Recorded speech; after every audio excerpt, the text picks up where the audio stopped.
네, 안녕하세요. 자이언트가입니다. 자, 오늘은 이제 제가 HW175 ACR 장비를 출고하고 나서 이제 그간 운행을 하면서 느낀 이제 장단점들, 그리고 뭐 장비에 대한 리뷰겠죠. 그런 거를 좀 이제 영상으로 찍기 위해서 오늘 이렇게 이제 장비에 올라서서 이제 영상을 찍고 있습니다.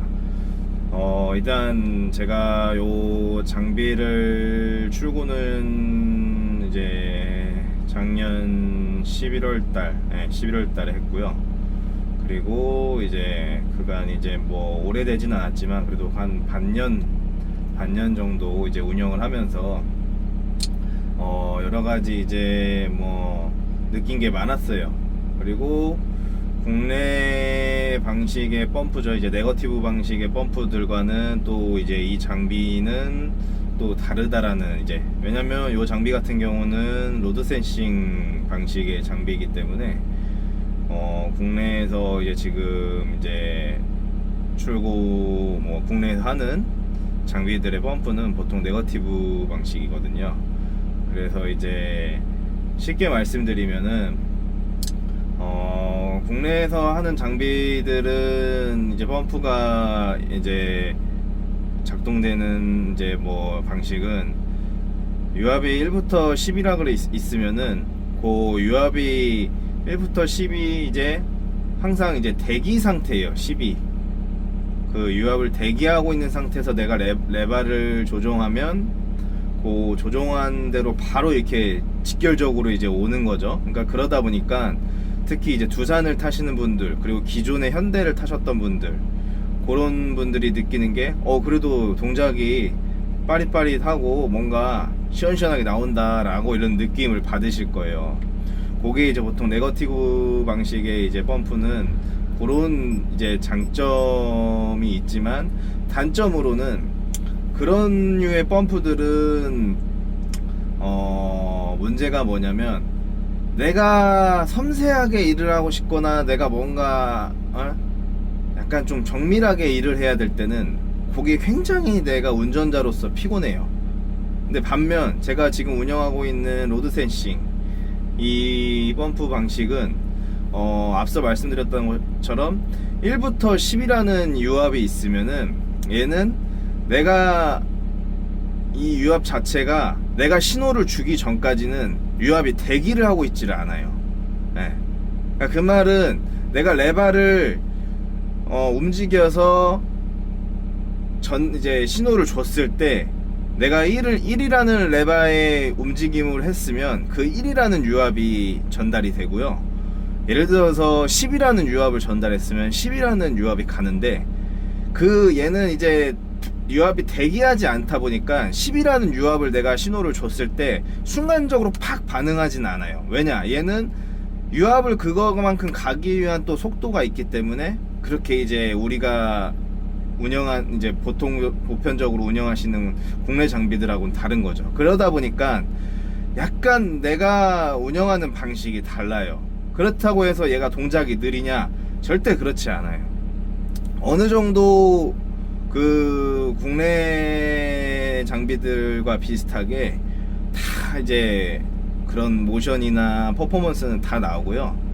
이제 예를 들어서 내가 특히 두산을 타시는 분들, 그 장비를 운영하신 분들처럼 뭔가 물량을 이렇게 봤을 때 보시면은, 예를 들어서 바가지를 이렇게 요 앞에 뭐 물량이 이렇게 있다. 그럼 요 앞에 물량을 이렇게 톡 쳐놔야 된다. 그럼 요런 동작은 두산 같은 경우는 지금처럼 이렇게 팍 이렇게 되는데, 얘는 내가 팍 친다고 이렇게 팍 쳐지지가 않아요. 그런 것들. 그런 게 왜 그러냐면 얘는 항상 유압이 대기를 하고 있지 않다라는 거죠. 그런 면모에 있어서 얘는 장비에 이제 뭐 약간 좀 그런 운영 방식이 좀 다른 거죠. 그리고 이제 기름에 대한 것도 얘는 이 장비에 대해서 적응을 잘하면 연료 소모도 굉장히 줄일 수 있고, 그런 이제 장단점이 있는 거예요. 그래서 보통 얘의 장점을 말씀드리자면, 우리 그 상차나 예를 들어서 터팍이나 아니면 무언가를 인양했을 때 그랬을 때 내가 이동을 하면서 뭔가 인양물을 옮겨주기도 하고 뭐 치우기도 하고 뭐 그럴 수도 있고, 아니면 상차를 하면서도 이제 뭐 여러가지 복합 동작이 들어가는데, 이 로드 센싱의 장비는 복합 동작에서 굉장한 퍼포먼스가 잘 나옵니다. 첫 번째로 예를 들자면 이 장비는 주행을 하면서 내가 뭔가 스윙도 하고 붐대도 움직이고 안대도 움직이면서 조작이 다 가능하다라는 거예요.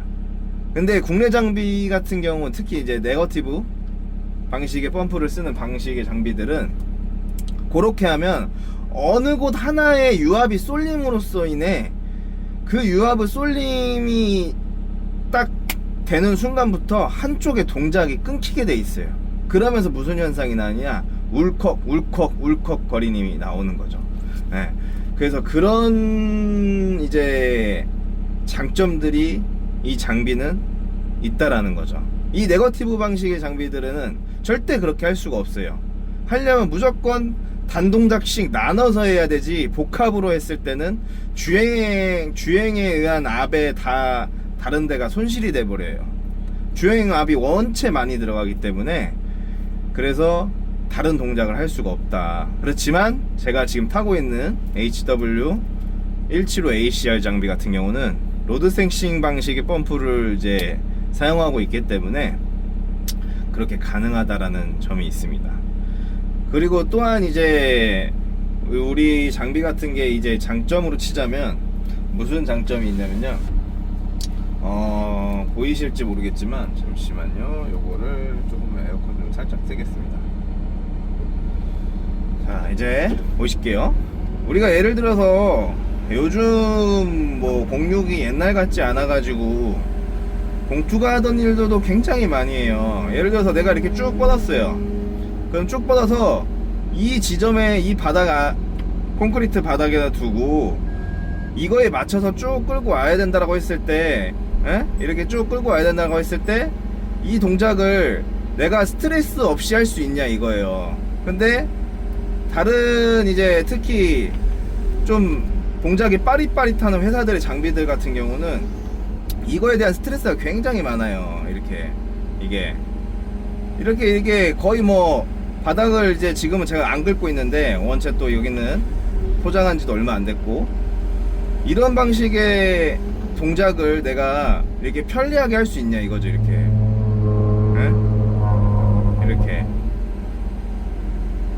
이거를 할 수 있다라는 게 굉장히 이 장비의 장점이에요. 그리고 내가 빠르게 하면 또 빠르게 할 수도 있어요. 이런 식으로 그냥 쭉 오면 쭉 당기는 대로. 또 내가 느리게 하고 싶다 그러면은 여기서 살포시 되면서 이렇게 살포시 이렇게 느리게 이런 식으로 오는 거죠. 근데 이 장비가 그런 동작이 잘 나올 수밖에 없는 거는 뭐냐면, 바로 이제 펌프 방식이 틀리다는 그런 것 때문에 그런 거예요. 보통 이제 네거티브 방식하고 로드 센싱 방식하고 앞서 말씀드렸다는 것 이제 것처럼 유압이 풀대기 한다고 해서 좋은 것도 아니고, 그렇다고 해서 로드 센싱이 좋은 것도 아니지만, 이 장비를 내가 운용하는 사람으로서 장단점을 알고 하면 어떤 것이 나에게 맞는 것인지, 어떤 게 내가 이 장비를 운영하면서 편리한 것인지를 이제 찾고 그거에 맞춰서 내가 장비를 선택할 수 있다라는 거죠. 근데 이제 요즘은 아시겠지만 이젠 공육이 굉장히 정밀한 작업도 많이 요구해요. 예전처럼 뭐 그냥 야 빨리 물량만 죽이고 가 이게 아니라, 이제는 장비 한 대를 불러갖고 그 2대 일을 하려 그러고, 그 한 대를 부르면서 작은 장비가 할 수 있는 일까지 요구를 하기 때문에, 그래서 요즘에는 그거에 맞춰서 또 일을 해나갈 줄 알아야 되고, 그걸 못함으로써 또 내가 스트레스를 받고 도태가 되는 거예요. 자, 그 기본적으로 예를 들자면 많은 분들이 예전에 2D 레벨기가 처음 우리 1D죠 1D 레벨기가 우리 레벨기 시장에 장비에 나왔을 때 그분들이 많은 분들이 하셨던 말이 뭐냐면, 야 무슨 레벨기냐, 레벨기 없어도 다 잡는데, 그렇게 말씀하시고 그랬던 분들이 지금 대다수의 분들이 기본적으로 1D 아니면 2D는 달고 있어요. 그거 왜 달고 있겠어요? 본인이 현장에서 일을 하다 보니까 그런 레벨에 대한 스트레스, 압박감이 굉장히 심하다라는 거죠. 예. 그렇기 때문에 그렇게 뒤에서 욕하고 그 뭐하러 다냐 했던 분들도 본인의 풀에 지쳐갖고 다는 거예요. 왜? 난 일은 해먹어야 되거든. 그러니까 이제 그런 분들이 점점 늘어나니까 이런 뭐 레벨기를 달았던 분들 더 많아지는 거고, 그에 비롯해서 말 그대로 링크도 원래 기본적으로 멍텅구리 링크만 쓰던 것도 이제 회전 링크가 어느 정도 자리의 비중을 많이 차지하는 것처럼 그런 이제 시대가 온다는 거죠. 장비도 마찬가지예요. 예전에 두산이 정말 장비가 뭐 괜찮고 예전에 하셨던 분들이 그런 스타일이 맞았고 하지만, 이제는 장비 하시는 분들도 고객들도 다양해졌고 연령층도 다양해졌고 스타일들도 많이 달라졌어요. 무조건 빠르다고 해서 좋은 것도 아니고 무조건 복합 동작이 잘 된다고 해서 좋은 것도 아니에요. 제가 말씀드리고 싶은 거는 동작이 내가 했을 때 이 장비와 나와 잘 맞냐 안 맞냐예요. 근데 이제 현장에서 요구하는 동작을 그러니까 요구하는 게 있었을 때 내가 그 동작을 취했을 때 되냐 안 되냐 이거예요. 근데 저는 이 장비는 된다 이거예요. 그렇기 때문에 이 장비가 굉장히 장점이라 생각하고, 이제 그 다음으로 넘어가면은 이 175 같은 경우는 소선에이자 그리고 3단 붐이고 또 아웃트리거까지 제가 달린 모델을 이제 출고해서 타고 있습니다. 그래서 이 모델이 이제 제가 타면서 굉장히 좋았던 게 뭐냐면, 여러분들이 이제 한번 차 장비 밖에 나가서 얘기를 드릴게요. 이제 밖에 나갔습니다. 이 모델이 소선에이고 이제 아웃트리거가 달려 있고, 이제 앞에서 보시는 것처럼 이렇게 3단붐 3피스 붐이 이제 돼 있는 장비인데, 요게 또 다른 장점이 뭐냐면, 여러분들 요 웨이트가 이렇게 짧고 뒤로 이 3날 뒤로 뭔가 나가야 되는데 너무 짧아서 무게중량 때문에 뒤뚱뒤뚱 거리지 않느냐, 그렇게 얘기들 많이 하시고 그런 걱정들을 또 많이 하셔요. 저도 실질적으로 했고요. 제가 보시면 요게 2.5A대예요 2.5A대에 엔콘 틸트 로테이터까지 달려 있어요. 대부분들 우리 현장에서 2.5A대를 출고하셨던 분들도 틸트 로테이터를 단다 그러면 2.1A대로 변경들을 많이 하세요. 자, 그 이유가 뭐냐면 그냥 간단하게 설명드릴게요. 2.1A대로 선택하는 이유는 딱 한 가지밖에 없어요. 내가 인양물을 뭔가 했을 때 그거에 대한 이제 힘, 부담감이죠. 어떻게 보면 그 부담감이 2.1A대가 내가 더 수월하고 유용하게 다룰 수 있기 때문에, 그게 이제 왜 그러냐면, 자 보세요. 우리가 이 40전이라는 차이가 있는데 2.1A대 2.5A대가 이 40전이라는 차이가 왜 이제 크냐면, 2.1A대는 저 부싱 자리에서부터 요 부싱 자리죠, 핀 요 자리까지가 거의 40전 정도 돼요. 그럼 요게 내가 똑같은 인양물을 들고 요 3피스 붐을 다 펼치고 그리고 나서 내가 같은 자리에서 들었다 놨다 했을 때 이 40전 차이로 40전이 들리냐 못 들리냐 이건 거예요. 말 그대로 내가 4톤짜리 매너를 드는데 에? 이게 2.5암대인데 2.5암대로 바닥에서 이 바닥에서 40전을 못 들어 올려 갖고 힘이 안 좋다라고 얘기를 듣는 거예요. 근데 그게 여러분들이 잘못 알고 계신 게 힘이 안 좋은 게 아니고 똑같은 인양물 똑같은 발을 메고 이 바닥에서 40전을 띄어지지 않는 이유가 이 40전 길이 때문에 안 띄어지는 거예요. 근데 2.1암 때는 왜 띄어지느냐, 말 그대로 똑같은 모션으로 취했을 때 그대로 들면 얘는 40전만큼 들리기 때문에 들리는 것처럼 들리는 거예요. 왜냐, 이 암대가 40전이 길기 때문에 이 바닥에서 얘는 이미 붐대는 다 올라갔고 이 붐대 다 올라간 상태에서 들 수 있는 건 이 40전 차이 때문에 드냐 못 드냐인데, 그거에 대한 이제 차이 때문에 보통 2.1암대를 선택하시는 건데, 저는 그거에 대해서 반대의 의견입니다. 왜냐면 실질적으로 2.1암대가 인양력이 조금 더 좋다라고 느낄 수 있는 거는요, 이 암대의 길이가 짧기 때문에 내가 멀리 뻗었을 때 뻗어지기 때문에 인양력이 더 좋다라고 느끼는 거고, 실질적으로 그런 현상 때문에, 이 짧아짐 현상 때문에 이제 그거에 대한 이득을 보는 거지, 뭐 똑같은 실린더고 똑같은 저거기 때문에 더 좋고 나쁘고는 아니에요. 근데 이제 운용의 방식이 틀리다라는 거예요. 그래서 저는 2.5암대를 쓰면서도 충분히 제가 다 다루고 만족하고 한다라는 거예요. 근데 이제 그거에서 이제 오는 장점이 있으면 분명히 단점도 있겠죠. 그거에서 오는 단점은 이렇게 이런 전신주에 지나가는 전선들, 지상 위로 이렇게 넘어가는 전선들이 요 부분에 조금씩 이제 닿는 경우가 있어요. 내가 신경 쓰지 않으면.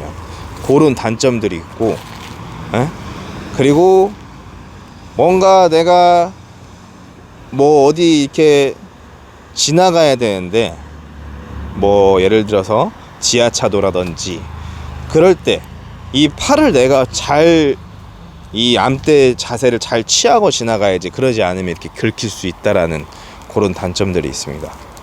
그래서 그거 말고는 저는 이 장비 현재 소선이고 2.5암대고 이 엔콘 틸트롯대까지 달고 있지만 전혀 뒤뚱뒤뚱 거림 없이 작업을 하고 있다라는 그런 말씀을 드리고 싶어요. 근데 그게 엄청난 장점인 게, 왜 장점이냐, 요 웨이트가 일반 차들보다 1톤가량이 더 무거워요. 1톤. 네. 근데 그 1톤가량이 더 무겁기 때문에 밖에서 보통 하시는 분들 뭐 500kg니 600kg니 뭐 많게는 뭐 700kg, 900kg까지 요 위에다가 얹으시잖아요, 웨이트. 근데 그거 안 얹이고도 저는 충분히 다 작업이 되고, 그거 안 얹이고 충분히 동작을 정밀하게 다 할 수 있습니다. 네, 그게 이 장비의 엄청난 장점이고, 이 장비이기 때문에 가능한 거예요. 그래서 그게 이제 장점이고, 또 하나를 말씀드리자면, 여러분들 소선해라 그러면 왜 소선해인지 아세요? 잘 모르시는 분들이 저는 더 많을 거라 그러고, 제가 아는 선에서 말씀드릴게요. 소선해라고 하면 이렇게 웨이트와 앞에 캐빈과 이 길이가 짧아서 소선해인 것도 있지만은, 실질적으로 말씀드리자면은 내가 이 타이어 장비 기준에서 내가 회전 반경과 내가 작업하는 반경이 작아진 거기 때문에 소선해인 거예요.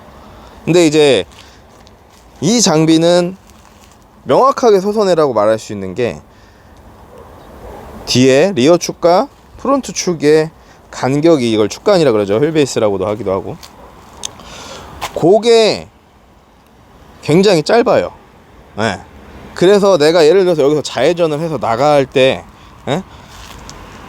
다른 장비 3번 돌릴 거 저는 2번 돌려서 나가는 거예요. 예.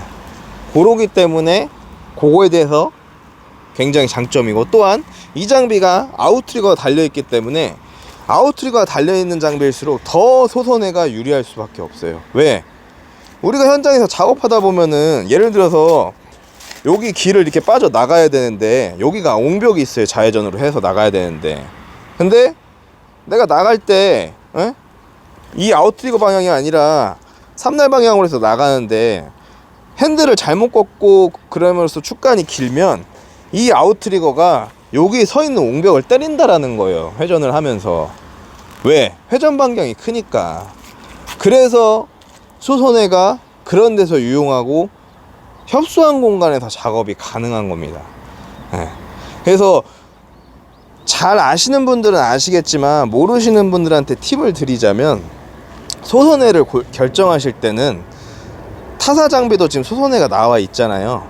근데 제가 그 타사 장비와 요 장비와 비교를 했을 때 뭘 굉장히 많이 봤냐면 이 간격이에요. 이 간격.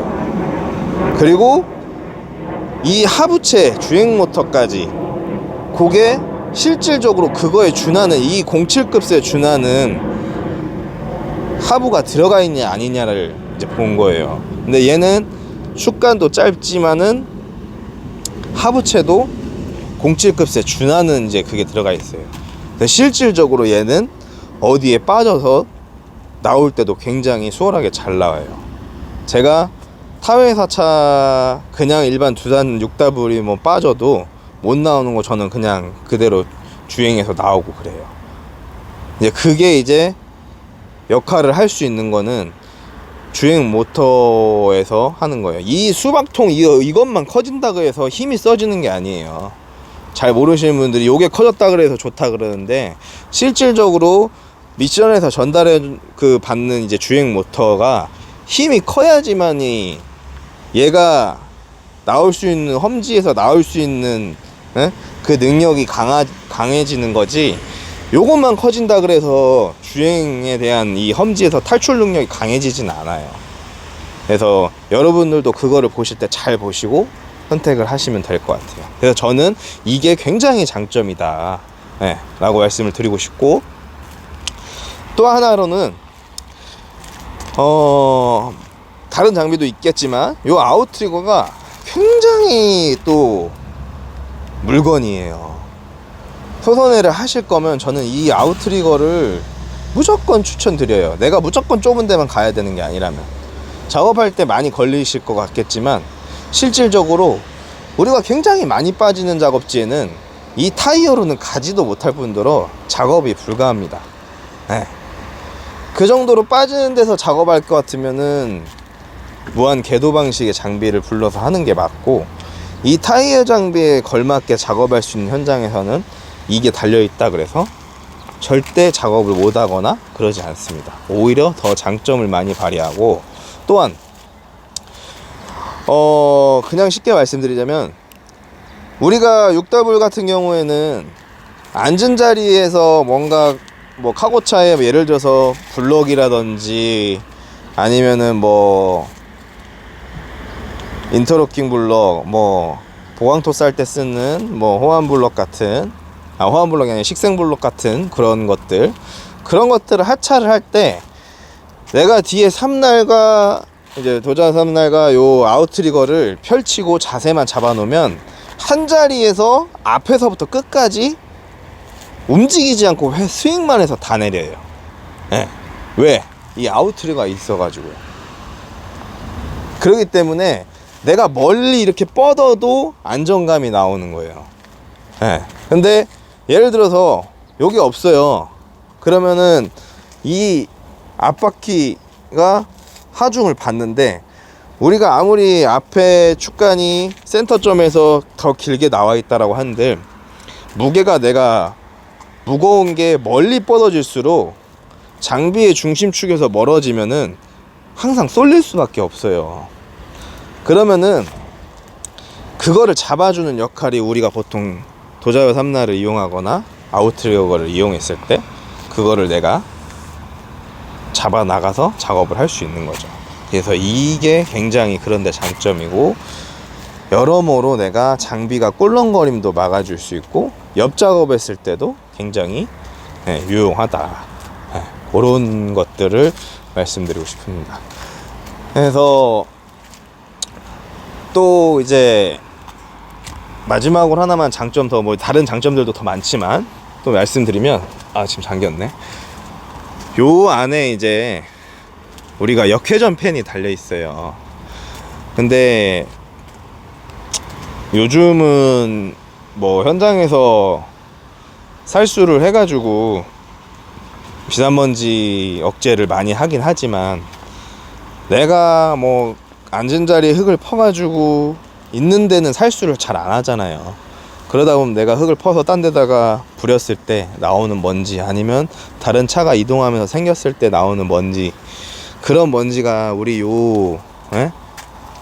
야지에다 요 냉각 라인 쪽으로 빨려 들어가면서 먼지가 쌓이고, 뭐 예를 들어서 꽃가루, 뭐 그런 나뭇잎 이런 게 이렇게 빨려 들어가면 냉각 할 수 있는 이 역할 기능이 떨어질 수밖에 없어요. 그러면 문제가 오는 게, 제일 먼저 오는 게 장비에 엔진에 무리가 가고, 두 번째로 펌프까지 같이 문제를 많이 받겠죠. 그래서 그 역회전 팬을 이용하면, 그 역회전 팬을 이용했을 때 거기서 발생되는 것들을 제거를 해서 바깥으로 분산을 시키는 거예요. 바깥으로 이제 분출을 하는 거죠. 그렇기 때문에 얘는 또 그런 부분에서 장비가 오래도록 좋은 컨디션을 유지할 수 있게 도와주는, 어떻게 보면은 아이템이죠. 그게 또 굉장히 장점입니다. 그래서 그런 부분들을 저는 그렇게 잘 쓰고 있고, 이제 장점을 말씀드렸으면 또 단점이 있어야 여러분들이 이거를 보고 판단을 하고, 내가 이 장비가 좋네, 맞네 안 맞네를 판단하실 수 있잖아요. 리뷰라는 것은 장점만 말해서는 리뷰가 아니에요. 그리고 실질적으로 운용을 해보고 말해주는 게 리뷰지, 누군가한테 돈을 받고 누군가한테 협찬을 받아서 한다는 건 리뷰가 아닙니다. 그래서 제가 말씀드리고 싶은 단점은, 자, 이제 첫 번째로 밖에 나와 있으니까 얘기 드릴게요. 첫 번째로 요 HW175ACR은 공식 홈페이지든 어디 이제 제품의 카탈로그든 가서 보시면 아시겠지만, 요 장비는 실질적으로 제원을 내보낸 것이 07급입니다. 실질적으로 우리가 밖에서 말하는 뭐 3단붐이라서 07급이 아니라 실제 제원이 07급이에요. 그게 뭔 말이냐면, 우리가 장비를 뭐 02니 3W니 뭐 6W니 뭐 08W니 뭐 10이니 이렇게 말을 하잖아요. 그게 실질적으로 아시는 분들도 계시지만 모르시는 분들에 대해서 얘기 드리면, 이 버켓의 용량을 칭하는 거예요. 버켓의 용량을 칭하는 거고, 더블은 이 휠에 대한 걸 말하는 거고, 휠은 타이어죠.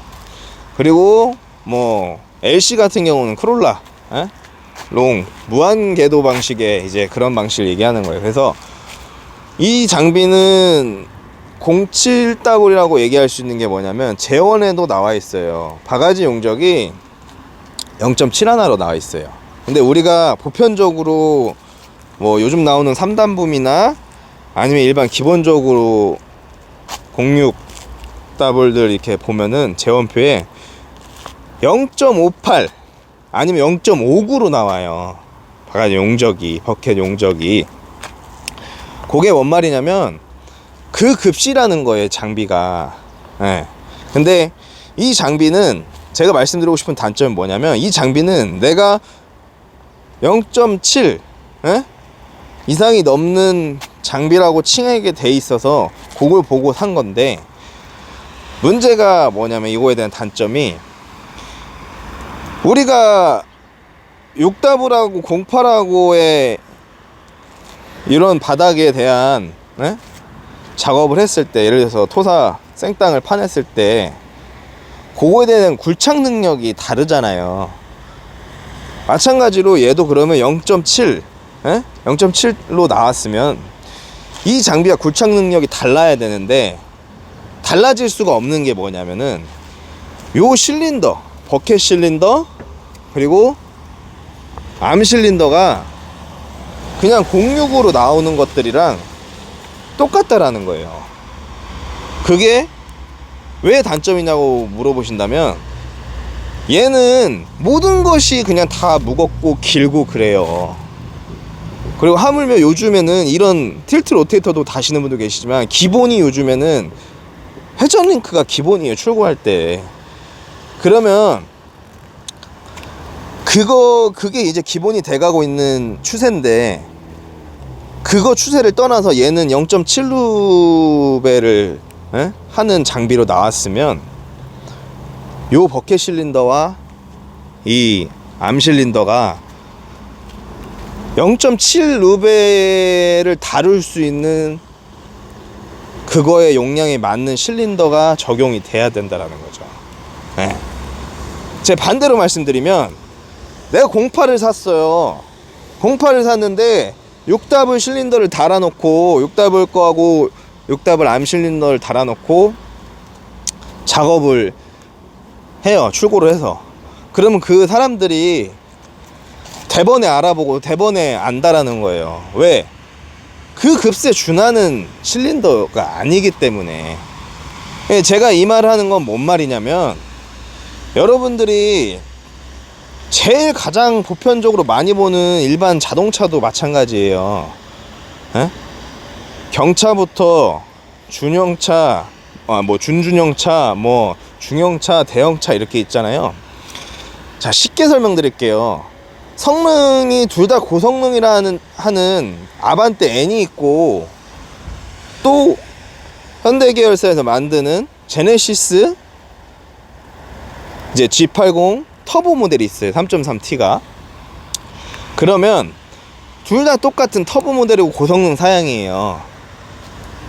그치만 그 고성능 사양 장비들이 둘 다 잘 나가요. 근데 예를 들면 이 운행 능력은 둘이 비슷비슷하게 막 잘 달려요. 점점 이제 고속이 갈수록 우리 큰 제네시스가 더 유리할 수밖에 없고. 왜? CC도 높지만 CC에 준하는 마력과 토크가 더 오버가 돼 있다라는 거죠. 아반떼에 비하면. 그렇기 때문에 장비와 똑같이 장비도 큰 장비일수록 물량을 더 멀어질수록 많이 일할수록 시간이 벌어질수록 더 많이 하는 거고, 또한 반대로 그 장비에 걸맞게 딱 포지션이 취해져 있는 게 뭐냐면 아반떼 N이 빠르지만 차가 가볍잖아요. 그러다 보니까 제네시스가 그 장비를 민첩을성을 요구하는 길에선 따라갈 수가 없는 게 얘가 가볍고 빠르고 와인딩 성능이 훨씬 더 뛰어나다라는 거예요. 근데 제네시스 G80은 그러지 못한다는 게 뭐냐면 무겁고 내가 그거에 대한 밸런스를 맞추려면 어쨌든 뭔가를 바꿔줘야 되고 포지션이 달라져야 된다는 건데 그렇게 하기 위한 그런 장비, 그러니까 차가 아니라는 거죠. 제네시스 G80은. 그래서 내가 빠릿하고 민첩성을 요구하면 당연히 아반떼고, 아니 나는 아니다. 나는 조금 더 이렇게 약간 묵직하고 그런 느낌을 원한다, 퍼포먼스가. 그러면 제네시스라는 거예요. 장비도 똑같아요. 그 말이 뭐냐면 3W 있고 6W 있고 8W 있고 뭐 7W 있으면 그거에 준하는 퍼포먼스에 맞게 세팅이 돼서 나와야 되는데 제어는 그렇게 만들어 놓고 실질적인 내용물은 그게 안 된다라는 거죠. 그럼 이 부분은 뭐냐? 심각한 하자라는 거예요. 하자. 이 부분이. 이게 굉장히 큰 단점이고 이 부분은 저는 개선돼야 될 점이라고 생각합니다. 그래서 모르시는 분들도 있지만 아시는 분도 계실 거고 또 아셔야 된다라고 생각해요. 많은 분들이. 저 또한도 마찬가지고 지금 이 장비를 운영하는 저랑 같은 장비를 끄시는 분들, 모든 분들이 공용적으로 하는 말은 이 장비는 실질적으로 07급에 준하는 사양에 안 썼다라고 얘기를 해요. 네.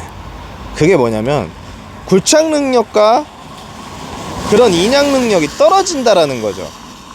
굴착 능력과 인양 능력이 떨어진다라는 거는 내가 암과 붐을 바짝 들고 암을 오므린 상태에서 그 자리에서 들었다 놨다 했을 때야 그 차이를 봐도 얘는 이 밑에 급보다 못할 때가 많다라는 거예요. 그래서 이 부분이 굉장히 단점이고, 또 다른 단점을 말씀드리면 이 버켓 실린더가 약하기 때문에 이런 무거운 엔콘 틸트레이트나 아니면은 뭔가 다른 거를 달고 작업을 했을 때 버켓을 이렇게 싹 오므리고 그 상태에서 내가 살짝 펴려 그러면 이게 살짝 펴져야 되는데 퍽 하고 튕긴다는 거예요. 그게 왜 그러겠어요? 요게 받쳐주질 못하는 거예요. 예. 그래서 그게 받쳐주지 못하다 보니까 그렇게 되는 거예요. 근데 분명히 제조사분들에서는 그런 말을 하겠죠. 이 실린더를 바꾸거나 뭔가에 다른 조치를 취하면 동작이 언밸런스해진다라고 하는데, 제가 앞서 말씀드렸죠. 제네시스가 아반떼처럼 민첩함과 빠릿빠릿함을 가질 수 있을까요? 못 가져요. 자, 그럼 반대로 10이 08처럼 빠릿빠릿한 그런 맛을 가질 수 있을까요? 못 가져요. 2단계 낮은 장비여도. 그러면 06보다는 빠르진 않더라도 06보다는 둔하지만 그런 능력이, 굴착 능력이라든지 인양 능력이 좋아야 된다라는 거죠. 그래서 저는 그 말을 이 장비를 알아보신 분들에게 굉장히 하고 싶었습니다. 그래서 저한테 많은 분들이 문의는 주셨지만 제가 그 문의를 주셨을 때 전화상으로 할 수 있는 얘기는 아니었고, 이렇게 한번 나중에 리뷰 영상을 찍어 올릴 테니 참고하셔라 라고 해서 이렇게 영상을 남기게 됐고요. 자, 이 다음으로 단점을 또 실내에 가서 한번 보여드리도록 하겠습니다. 실내 가기 전에 자, 마지막 실외에서 요게 이제 플라스틱, 요 뭐 쉽게 말해서 그냥 플라스틱을 할게요. 어려운 용어 안 쓰고. 요 카바가 요렇게 봉을 둘러서 밑으로 내려가고 다시 밑에서 저 위로 올라가서 이렇게 잡아주는 형식인데, 요 밑에 쭉 내려가는 메인 기둥 프레임이 있어요. 그럼 그 기둥 프레임이 똑같이 이 원형봉 원형봉으로 이렇게 잡혀져 있는 건데, 요게 단점이 뭐냐면 이 카바가 단점이라는 게 아니라 요게 힘아리가 없어요. 요걸 밟아서도 안 되지만 사람이 무의식적으로 밟을 수도 있고, 반대로 이 우리 타이어 가운데 홈에 카바링 있는데 저기에 돌이나 흙더미가 껴이면 내가 껴있는 상태에서 현장에서 나오게 해서 막 제자리에서 구동을 하잖아요. 그러면 이런 철 같은 경우야 맞아도 아무런 웬만한 지장이 없어요. 근데 이 카바 자체가 플라스틱인데다가 이 원형봉이 굉장히 약해요. 이 원형봉이 굉장히 약해서 어떤 현상이 발생되냐면, 막 돌리면 흙이랑 돌이 여기 때리면 괜찮은데, 뭐 여기나 아웃트리거 쪽을 때리면 괜찮은데 꼭 이 카바 있는 데 맞아갖고 요게 이렇게 퍽 들려요. 이렇게 이게 벌써 보시면 이렇게 한번 들려갖고 제가 눌렀어요. 근데 요게 여기만 들리는 게 아니라 전체적으로 그런 현상이 나요. 그래서 요거를 저는 만약에 이제 추후 장비 현대에서 나온다면 이게 조금 더 힘을 더 강하게 받을 수 있게 뭔가 보강을 해주는 게 맞다라고 저는 생각합니다. 그게 이제 또 실외에서 있는 두 번째 단점입니다. 그리고 이제 또 한 가지를 말씀드리자면, 아까 앞에서 말씀드렸다시피 얘는 0.7 루베를 다루는 장비인데, 요 기름통이 여러분들 아시는 분들 아시겠지만 200리터 밖에 안 돼요. 그래서 기름을 굉장히 자주 넣을 수밖에 없어요. 네, 그게 기름통은 저는 조금 더 커졌으면 좋겠고, 그 부분은 여러분들도 알고 계셨으면 한다. 뭐 관심 있는 분들이야 막 찾아보고 하시겠죠. 모르는 분들은 그냥 덜컥대고 사시잖아요. 그래서 사시기 전에 한번 이 영상 보고 판단하셨으면 좋겠다라고 한번 해서 또 알려드리는 부분입니다. 자, 이번에는 실내로 이동해 보겠습니다. 자, 이제 실내로 와서 또 다른 조금 이제 단점을 드리자면, 요 클러스터 같은 경우는 현대가 거의 엄청 오래됐죠. 오래됐고 꾸준하게 오고 있는 방식이에요. 근데 저는 실질적으로 제가 현대차를 산 거는 이 차가 처음이기 때문에 이거에 대한 단점은 아직 명확히 모르겠으나, 요게 간헐적으로 렉을 먹어요. 그래서 이게 터치가 이렇게 지금 이렇게 빠릿빠릿하게 되는데, 요게 터치가 이렇게 눌러도 바로바로 반응이 안 오고 한참 뒤에 올 때가 있다라는 그게 있고요. 그 다음으로 실내에서 두 번째로 단점 말씀드리자면, 요즘 바깥에서 어라운드 뷰 이런 카메라도 많이 다시잖아요. 근데 요즘 순정으로도 다들 이제 제조사에서 나와요. 근데 요 장비 같은 경우는 기본 이제 옵션이 풀옵션 사양으로 나오다 보니까 이렇게 어라운드 뷰가 달려서 나오는데, 요게 굉장히 화질이 안 좋습니다. 네, 요게 자 보시면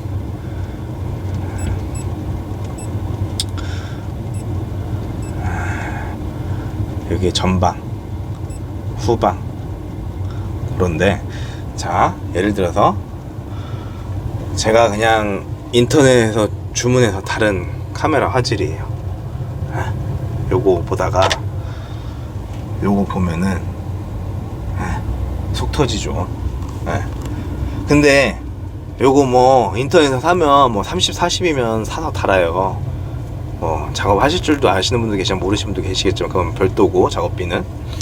근데 요거 보통 제조사에서 제가 알기로는 요즘 어라운드 뷰 옵션 값을 200만원 정도를 받아요, 기본적으로. 근데 이게 200만원에 준하는 그거만큼 퍼포먼스가 나오냐 이거죠. 이 40만원짜리랑 비교했을 때 퍼포먼스가 안 나와요. 오죽하면 가끔 이제 혹시나 하는 안전사항 때문에, 뭐 물론 다른 용도도 있지만, 요 헤드에서도 이렇게 이런 식으로 어라운드를 또 별도로 달았습니다. 근데 요거랑 상대가 안 될 정도로 굉장히 좋습니다. 그래서 요게 실내에서 말씀드리는 단점이 거의 이 정도인 것 같습니다. 다른 부분들은 제가 일일이 다 말씀드릴 수는 없고, 큰 부분에서 해서 제가 말씀드리는 거예요. 이런 부분은 좀 개선됐으면 좋겠고, 이런 부분들은 내가 굉장히 만족스럽게 이용하고 있다라는 그런 부분에서 말씀드립니다. 자질구레한 것까지 다 얘기 드리는 거는 솔직히 사람의 성향도 틀리고 그 사람들마다의 또 운용의 방식도 틀리기 때문에 그 부분은 제가 언급하지 않고 이렇게 하는 걸로 하겠습니다. 그래서 제가 큼직큼직한 것들, 정말 중요하고 도움이 될 만한 것들을 말씀드리는 거예요. 그래서 여러분들이 그런 사항을 참고하셔서 장비를 선택하시는 데 있어서 많은 도움이 되었으면 좋겠습니다.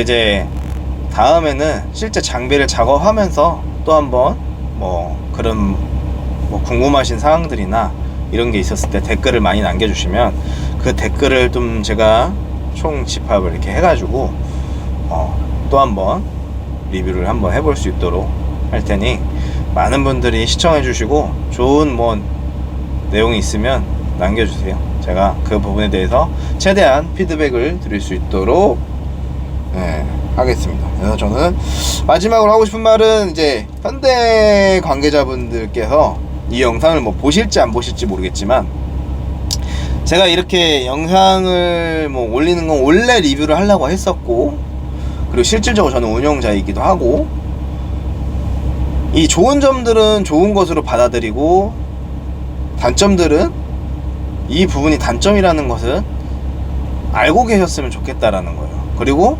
개선할 수 있는 부분이 개선이 돼야 되고, 이게 하자인 부분들은 하자가 명백히 하자라는 것은 인지를 하셔야 된다라는 거예요. 저는 마지막 말씀드리면, 이 장비는 현대에서 장비를 판매하기 위해서 제언표를 내놓은 게 0.7W로 나왔습니다. 그래서 그거에 걸맞게 저는 대응이 됐으면 좋겠어 하는 마음에서 이렇게 영상 올립니다. 감사합니다.